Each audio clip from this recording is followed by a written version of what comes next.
साथियों, रूस के राष्ट्रपति श्री पुतिन इस समय भारत दौरे पर आए हुए हैं। उनका भव्य स्वागत हुआ। उनके और माननीय मोदी जी के बीच जो केमिस्ट्री है, जो आपसी संबंध है, वो काफी अच्छे बताए जाते हैं और देखने से भी ऐसा लगता है। हालांकि इसी ढंग के संबंध पहले चीन के राष्ट्रपति के साथ शी जिनपिंग के साथ भी थे। राष्ट्रपति ट्रंप के साथ भी इनके बड़े अच्छे संबंध थे।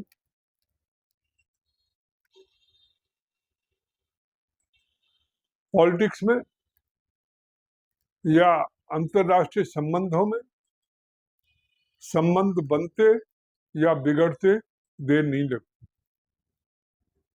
जिनको माननीय मोदी जी अपना बहुत अच्छा फ्रेंड मानते थे, आज उसी ट्रंप के साथ उनके संबंध सबसे ज्यादा बिगड़े हुए हैं।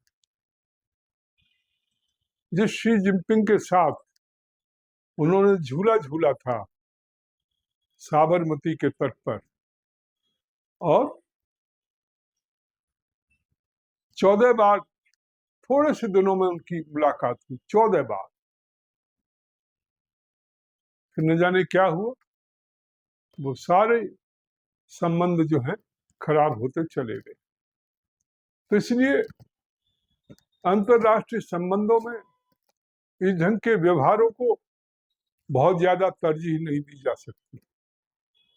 परंतु मैं समझता हूं कि इस समय भारत की भी आवश्यकता है, या कहना चाहिए मजबूरी है, और रूस की भी आवश्यकता है या उसकी भी मजबूरी है कि दोनों मिलकर के चले।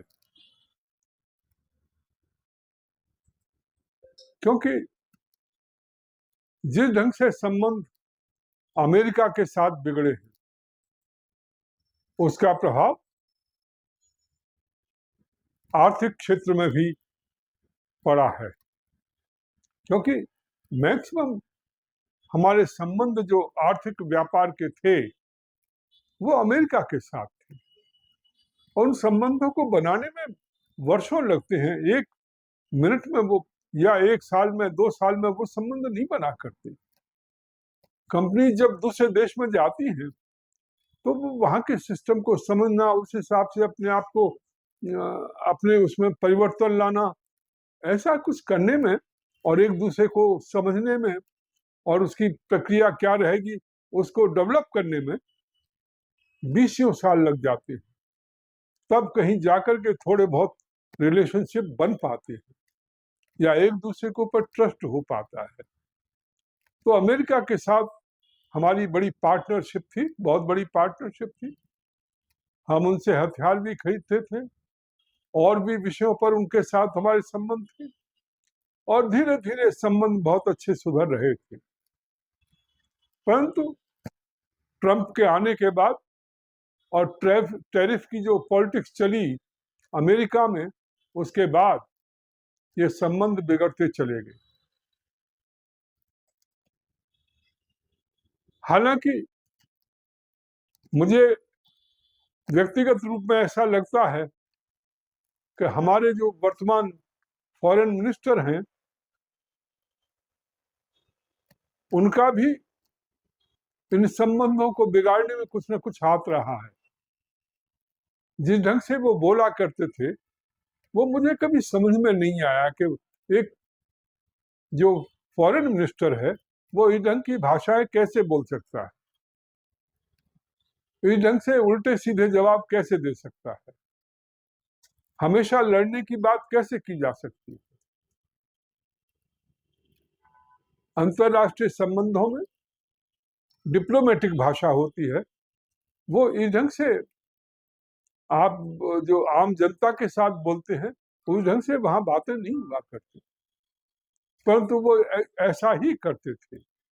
वेस्टर्न कंट्रीज के साथ या अमेरिकन अधिकारियों के साथ उनका जो रुख रहता था वो बहुत इस ढंग का होता था जिससे कि सामने वाला न चाहते हुए भी नाराज हो जाए। खैर, इसमें उनका इंटेंशन सही रहा होगा, परंतु अपने आप को सही दिखाने के चक्कर में हमने अमेरिका और जो यूरोपियन कंट्रीज हैं उनके साथ संबंध बिगाड़ लिए, जबकि हमारा मैक्सिमम व्यापार इन्हीं के साथ होता था। हमारे छात्र पढ़ने के लिए यूएस में सबसे ज्यादा जाते थे, उसके बाद दूसरी जगह कहीं जाते होंगे। हमारे लिए नौकरियां भी सबसे ज्यादा यूएस में थी। वहां की जो टेक कंपनीज थी वो इंडियंस को पसंद करती थी, और इंडियंस मेहनती होते हैं, भारतीय छात्र मेहनती होते हैं, इसलिए उनको ले जाते थे अपनी कंपनी में। संबंध खराब होने के कारण ये नौकरियों पर भी कुठाराघात हुआ है। संबंध खराब होने के कारण व्यापारिक संबंधों पर भी बुरा असर पड़ा है, आर्थिक संबंधों पर भी बुरा असर पड़ा है। और आप माने या न माने, आप अपने आप को जितना भी तीसमार खा कहें, परंतु अभी भी अमेरिका जो है वो एक सुपर पावर है और उसके बराबर अभी कोई है नहीं। ठीक है, आने वाले दिनों में जो कुछ होगा सो होगा, परंतु आज की स्थिति में टेक्नोलॉजी के नाम पर उसके पास जो नो हाउ है वो किसी के पास नहीं है। जिस ढंग की टेक्निकल कैपेबिलिटी वहां पर है वो किसी के पास नहीं है, और इस ढंग से हमने अपने पैरों पर कुठाराघात किया है। खैर, अभी तो यहाँ पर रूस के प्रधानमंत्री आए हैं, उनके साथ संबंध बढ़ाने की कोशिशें चल रही हैं, काफी कुछ उनके साथ समझौते भी हुए हैं। ये बहुत अच्छी बात है कि उनके साथ संबंध बढ़ा करके जो नुकसान हमारा यूएस से संबंध बिगड़ने के कारण से हुआ है उसको कंपनसेट करने की कोशिश की जा रही है। परंतु मेरी अपनी ओपिनियन है कि उसको हम कंपनसेट नहीं कर सकते। जिस ढंग का हमारा संबंध अमेरिका से था, जिस ढंग के व्यापारिक संबंध अमेरिका से थे, हमारी कंपनीज वहां से जिस ढंग से व्यापार करती थी वो रशिया के साथ नहीं हो सकता। वो कैपेबिलिटी और कैपेसिटी रशिया में नहीं है। फिर भी अब यदि अमेरिका साथ में नहीं है तो रूस को साथ तो लेना ही पड़ेगा।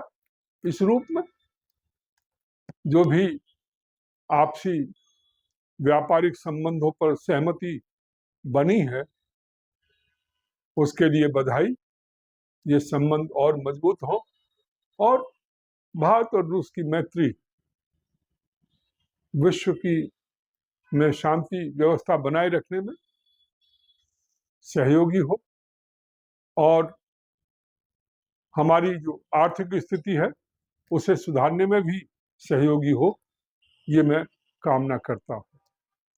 साथियों, इस वीडियो को शेयर करिए, कमेंट्स करिए, अपनी ओपिनियन दीजिए, अपने सुझाव दीजिए, अधिक से अधिक साथियों में शेयर करिए।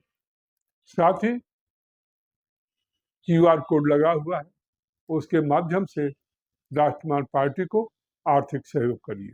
धन्यवाद।